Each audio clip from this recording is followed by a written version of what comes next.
અને એક પ્રોગ્રામિંગ એવું થયું છે આપણું કે આ લગ્ન છે ને એ જ પ્રેમની મંજિલ છે સાહેબ. એટલે આ કેસેટ દ્વારા અમારો રામ ટેલિફિલ્મ્સનો અને સાંઈ રામનો બીજો આ ભાગ કરવાનો પ્રયત્ન એટલો માત્ર કે છોકરા છોકરીઓ માકડ મારવાની દવા પીને પ્રેમમાં હુઈ જાય છે, મરી જાય છે. હવે બહુ જ મોટો આપણે હવે દુનિયા આપણને એક થવા નહીં દે. તો મરીને ક્યાંય એક થવાનું જ નથી સાહેબ. પ્રેમમાં તો જીવી બતાવવાનું હોય છે સાહેબ. અને અમે એક આત્મહત્યા આ કેસેટ દ્વારા, આ મેસેજ દ્વારા રોકી શકશું ને તો મારા માટે અને રામ ટેલિફિલ્મ્સ માટે એ સૌથી મોટામાં મોટો ચાર્જ હશે, સૌથી મોટામાં મોટો પુરસ્કાર હશે કે છોકરી આખા પ્રેમનો બલિદાન આપી, આખા પરિવારના પ્રેમનું બલિદાન આપીને ભાગી નીકળે છે કાંઈ પણ વિચાર્યા વગર. ખાલી ધૂમ બાઇક લઈને ઓલો આટા મારે છે. પછી ખબર પડે કે આ તો ઉછીનું લઈ આવ્યો હતો. પછી એવી હલવાઈ છે સાહેબ. હા. એટલે એ બધી છોકરીઓને વિનંતી, એક નાનકડી ટકોર કરું છું કે સાહેબ જે બાપે તમને ખોળામાં બેસાડી, જે બાપે તમને આંખમાં બેહી અને આખી દુનિયા બતાવી કે આ મારી દીકરી, અને સાહેબ વિચાર તો કરો, જે બાપે આખા જગતનું દર્શન તમને કરાવ્યું, કાલ સવારે તમે એવું ઈચ્છો છો કે એ બાપ માર્કેટમાં નીકળે ને આખું ગામેની સામે આંગળી ચીંધે કે આની છોકરી ભાગી ગઈ. હાય આથી મોટો એ બાપની સોશિયલ ડેથ થઈ જાય સાહેબ. એટલે એક વ્યક્તિ પાછળ કોઈના પરિવારના, આખા પરિવારના પ્રેમને બલિદાન આપતા પહેલાં વિચારજો. બીજી વાત, છોકરાઓને કહું છું કે આપણે કાંઈ રાજી થવા જેવું નથી બહુ, કે જે માએ 1000 ઉધરસ વેઠી, 1000 રાતોના ઉજાગરા કરીને મને તમને મોટા કર્યા છે, એ માને એની ઘરની ગૃહલક્ષ્મી લાવવાનો અધિકાર આપણે ના આપીએ ભલા માણસ. મુદ્દાની વાત આ છે કે પ્રેમ લગ્નો નિષ્ફળ જાય છે. આનું મને જો કોઈ કારણ પૂછવા આવે ને તો હું એક લીટીમાં કહું કે મા બાપની અને પરિવારજનોની ના આશીર્વાદ લીધા વગર કરવામાં આવે છે ને એટલે પ્રેમ લગ્નો નિષ્ફળ જાય છે સાહેબ.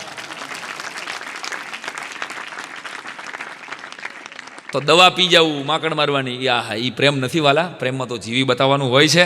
બાકી અમે પ્રેમની વ્યાખ્યાઓ ગોતવા નીકળ્યા, હું ને અમારો લેખક દિલદાન. અમને એમ થયું ચાલો પ્રેમ એટલે બીજા ભાગમાં કંઈક નવું બધાયનું માર્કેટમાંથી રિવ્યૂ લઈ અને નાનકડું વોકમેન લીધું. વોકમેન લઈને જુદા જુદા લોકોને, અમે જુદા જુદા ક્ષેત્રના લોકોને પૂછ્યા. નામ હું બધાને નહીં લઈ શકું, પણ જે ક્ષેત્રના માણસને પૂછ્યા ને, સૌથી પહેલાં અમે એક સિવિલ એન્જિનિયર સાહેબને રાજકોટમાં મળ્યા, બહુ મોટા સિવિલ એન્જિનિયર સાહેબ.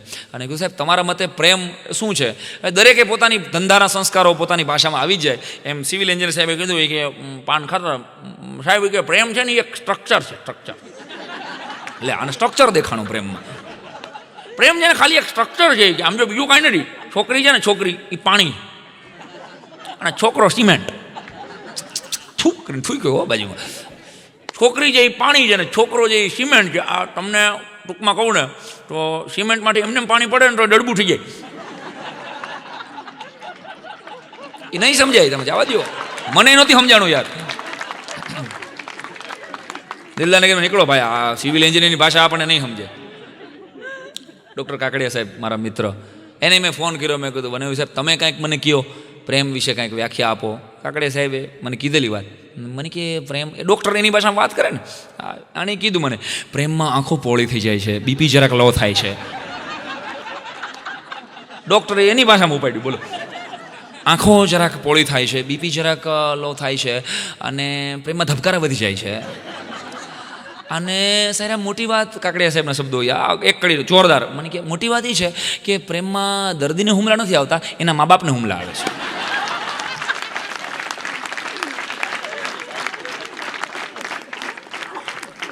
ડૉક્ટરની વ્યાખ્યા. તેથી આગળ અમે ગયા, બહાર નીકળ્યા, રાજકોટમાં જ ફરતા હતા. અમે ટ્રાફિક વાળા એક સાહેબને મળ્યા. સાહેબ તમારા મતે કાંઈ પ્રેમ?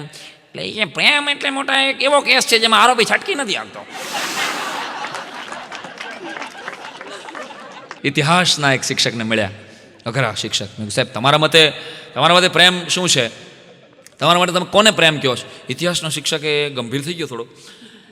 પ્રેમ એ આશરે ઈસવીસન 700ની સદીમાં બનતી આવતી ઘટના છે. આશરે 700 વર્ષ પહેલાં બનેલી ઘટના છે. અને મોહનજોદડો અને હડપ્પાની સંસ્કૃતિમાં પણ પ્રેમના અવશેષો જોવા મળે છે.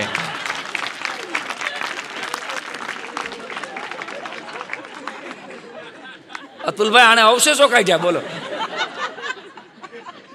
હવે ભાઈ કીધું રેવા દે, આપણે નીકળી જાય, અવશેષમાં નહીં ગળે ઉતરે. નાગરિક શાસ્ત્રના શિક્ષક બાજુમાં ઉભા થાય કે મારો પણ જરા રિવ્યુ સામેથી આપ્યો, બોલો અમને મારું જરાક લખી લો ને. મેં શું તમે કહો છો? પ્રેમ એ કે મારી દ્રષ્ટિએ છે ને એ મૂળભૂત અધિકાર છે દરેક માણસનો. હવે જાણે અમને કેમ કે ખબર જ ન હોય, આ સસ્પેન્સ ખોલતા હોય ને પાછું એમ કીધું.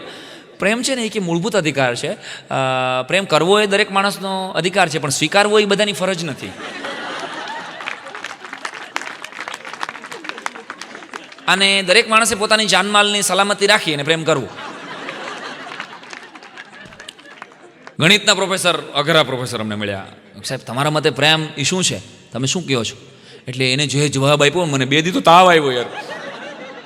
ગણિતના સાહેબે મને જે જવાબ આપ્યો, પ્રેમ એક અવિભાજ્ય અવયવ છે.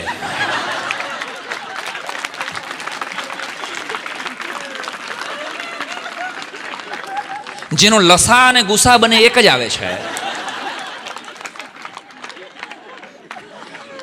અને પ્રેમ એક એવો કૂટ પ્રશ્ન છે કે જેનું સંપૂર્ણ વર્તુળ પૂરું કરવા માટે પત્ની રૂપી પરિઘમાં રહેવું પડે છે. સાહેબ ગણિતવાળા સાંભળજો, પત્ની રૂપી પરિઘમાં રહેવું પડે છે અને સાસુ સસરા રૂપી ત્રિજ્યાથી દૂર રહી અને સાળી રૂપી જીવાને સ્પર્શ્યા વગર